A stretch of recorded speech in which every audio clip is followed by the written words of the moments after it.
Hiya, it's Etan. I'm here in sunny Azusa in the San Gabriel Valley, right on Foothill Boulevard, the historic Route 66. And I'm here to check out the Azusa Civic Center, which since 1928 has been the center of Azusa's political, social, and civic activities.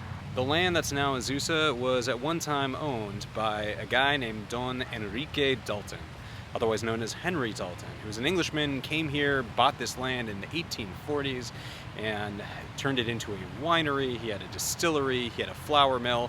He was also one of the first people in the US to import honeybees. Now, after some legal woes, Dalton ended up selling off the majority of his land to Jonathan Slauson, a banker, who laid out the land, and by 1898 it had incorporated, and by 1900 there were about 865 people living here. So they knew that they needed to create some kind of center of all the civic and social activity.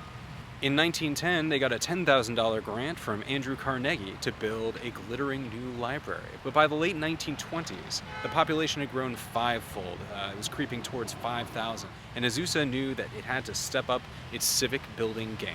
The Civic Center that we see today is made of three distinct parts. So you have on the west wing the Azusa City Hall, which houses a lot of the government offices.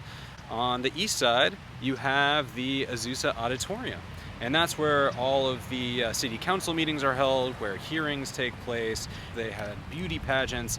They even have court cases on occasion. I read a story about Will Rogers, the famous comedian and actor and writer, who had to show up at Azusa Auditorium after he got a $100 fine for speeding right in Azusa.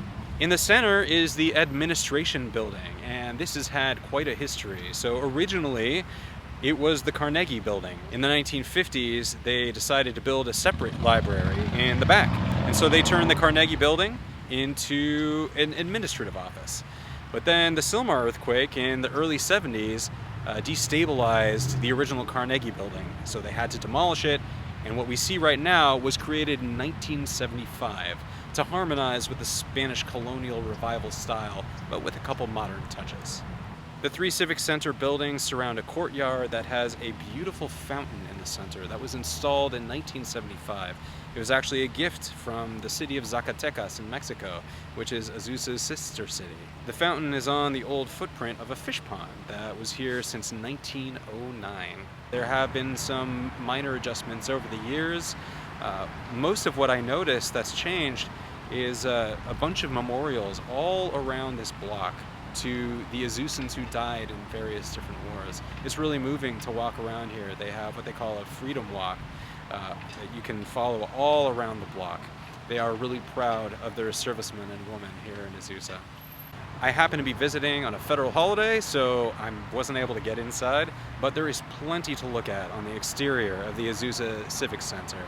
They have taken immaculate care of both the building itself and also the grounds. The landscaping is just gorgeous here.